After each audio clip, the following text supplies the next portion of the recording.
I was a tour guide at a medieval castle in Scotland. An American tourist asked me, with a completely straight face, "Why did you guys build these castles so far from the airport?" "It's really inconvenient for visitors." I paused, then explained that the castle was built about 800 years before the invention of airplanes. He just nodded slowly and said, "Well, it seems like poor planning on their part." While working in a bookstore in London, a young American woman asked me where our non-fiction section was. I pointed her to it. She came back a few minutes later looking frustrated. "No, I mean like real stories. All these books are about kings and wars from hundreds of years ago. Don't you have any new history?" My cousin from Idaho came to visit me in Berlin. We were at the East Side Gallery, looking at the remnants of the Berlin Wall. He stared at it for a while and then asked, "So, which side was for the Democrats and which was for the Republicans?" He was genuinely trying to apply the American two-party system to Cold War geopolitics. I overheard this conversation in a cafe in Paris. An American man told his wife, "It's so weird that they have a different word for everything here. Like, why not just call it water instead of O? Everyone knows what water is. It's like they're being difficult on purpose." His wife nodded in solemn agreement. A customer at my currency exchange booth in Amsterdam wanted to exchange $100. When I told him the amount in euros after the commission, he got angry. "Why am I losing money? A dollar is a dollar. It should be a one-for-one trade. This is a total scam." He could not comprehend the concept of exchange rates. My sister, a chef in a small acclaimed restaurant in Tuscany, had an American couple come in for dinner. They looked at the menu, which was in Italian with English descriptions, and the husband called her over. "We'd like to order, but we have a question. Which of these pasta dishes comes with Alfredo sauce?" My sister explained that Alfredo sauce is not a traditional Italian dish and they don't serve it. The wife then said, "But Olive Garden serves it, and they're an authentic Italian restaurant. Are you sure you can't just make it for us?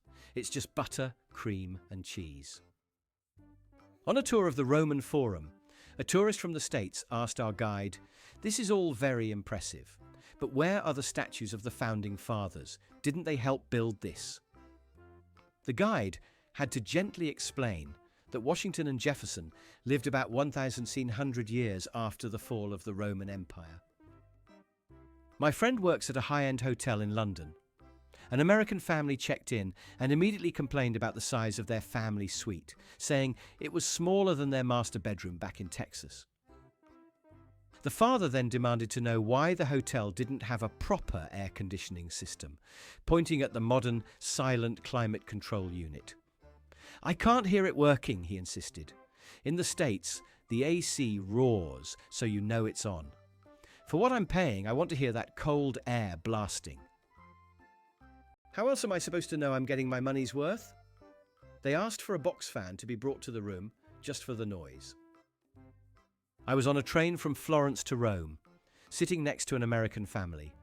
The son, probably about 20, was looking out the window at the rolling hills and vineyards. He turned to his dad and said, "I don't get it. Why does all of their countryside look like the Olive Garden?"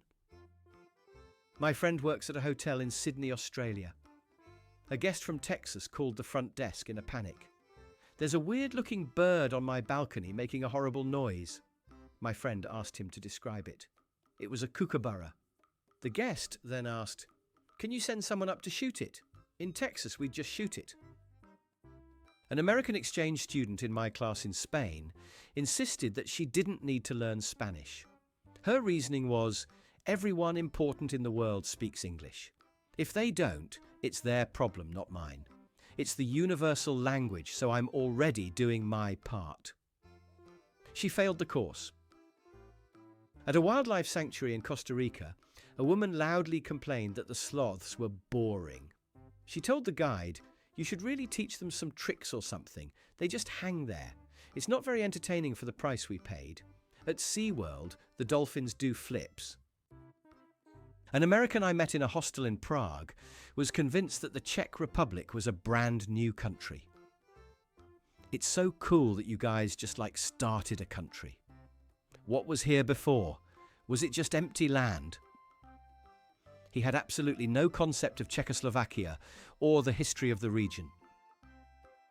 Why do you guys drive on the wrong side of the road? An American tourist asked his British taxi driver. The driver replied, "We don't, sir. We drive on the left side." The tourist scoffed, "Yeah, the wrong side. In America, we drive on the right side, which is the correct side."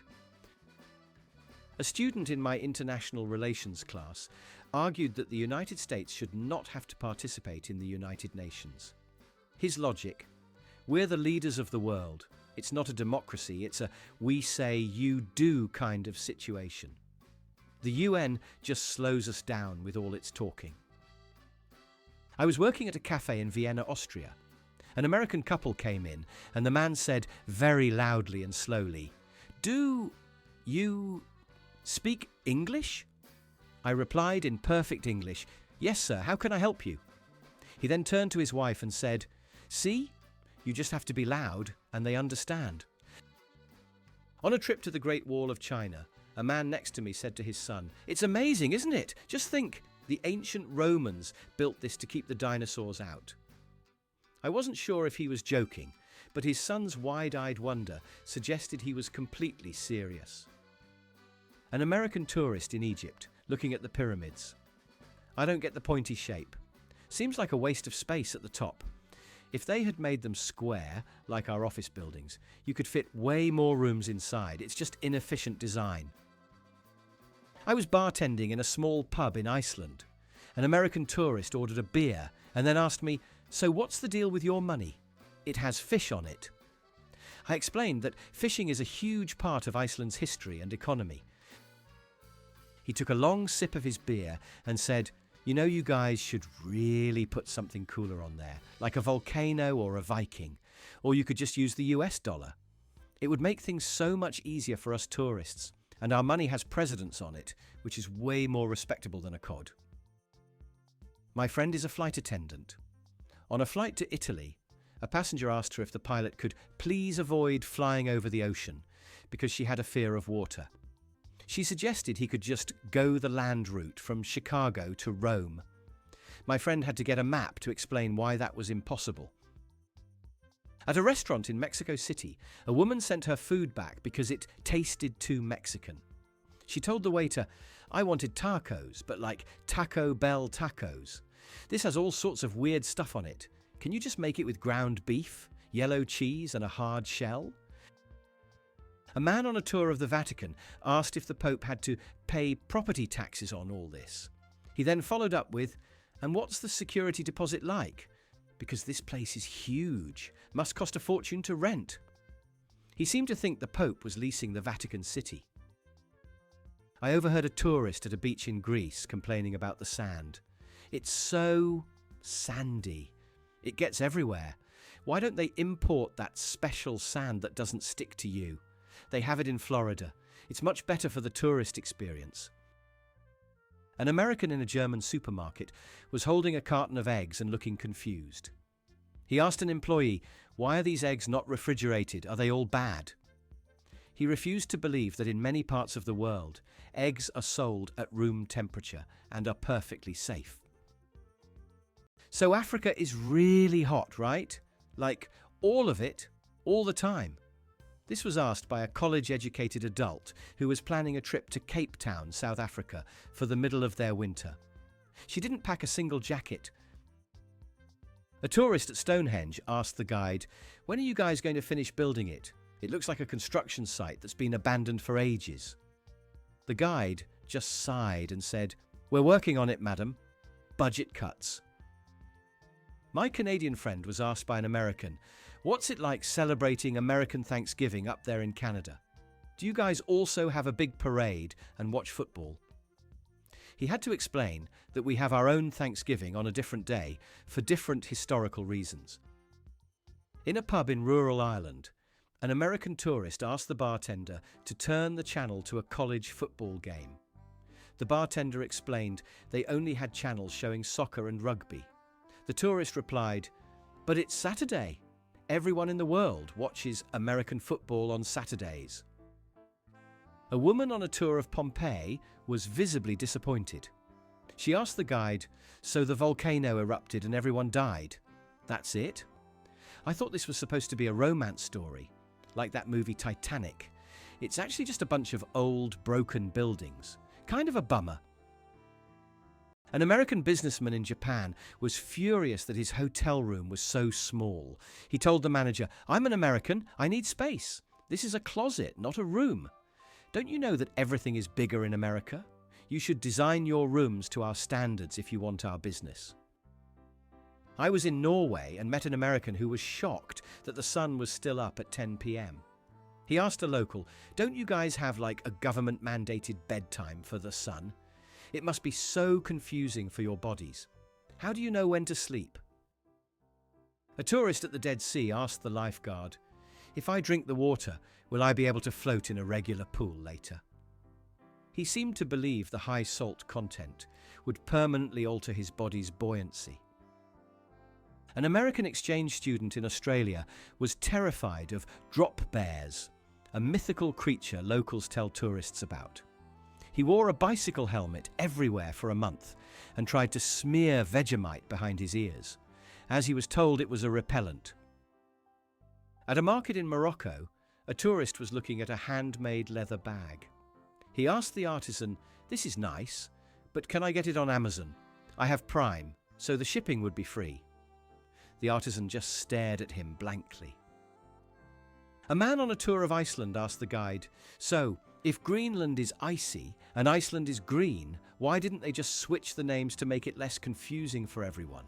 Seems like a simple fix." I was in a grocery store in New Zealand when an American tourist asked an employee where the American food aisle was. The employee, confused, asked what he meant. "You know, peanut butter, mac and cheese, Pop-Tarts, the essential stuff." An American company sent a new manager to our office in Madrid. During his first week, he called a mandatory meeting at 2:30 p.m. When he saw that many people were still out for their lunch break, he was visibly angry. He later sent a memo stating that lunch breaks would now be restricted to 30 minutes from 12:30 to 1 p.m. to improve productivity. He couldn't understand that the entire rhythm of the Spanish workday, including business hours for our clients, was built around a later, longer lunch. He thought he was fixing a problem of laziness, not encountering a cultural norm. A woman visiting the Anne Frank house in Amsterdam asked the museum staff, "This is a very sad story, but did she ever get to meet any celebrities while she was hiding?" An American in London tried to flag down a black cab by yelling "Taxi!" at the top of his lungs. When it didn't stop, he got angry and said, "The service here is terrible. In New York, they have to stop for you. It's the law." While visiting a beautiful ancient temple in Kyoto, I overheard a tourist say to his wife, "It's nice, but it's a little plain. They should really add some neon lights or a water feature to make it pop. Give it some Vegas flair." A student in my political science class was adamant that if another country's leader did something the US didn't like, the president could just fire them. He said, "We're the most powerful country, so our president is like the CEO of the world. He can just fire the other presidents." I was on a boat tour of the Galapagos Islands. The naturalist guide was explaining the unique process of evolution that led to the different species of finches. An American woman raised her hand and asked, "This is all very interesting, but where did Noah's Ark land when it dropped these animals off? Was it on this island or one of the other ones?" The guide, a PhD in evolutionary biology, was completely stunned and didn't know how to respond. The woman continued, It would be helpful to know for the context of the story." An American tourist at a cafe in Spain asked for a coffee to go. When it was served to him in a regular ceramic cup, he was annoyed. I said, "To go. Where's the big paper cup with the lid? How am I supposed to walk around with this?"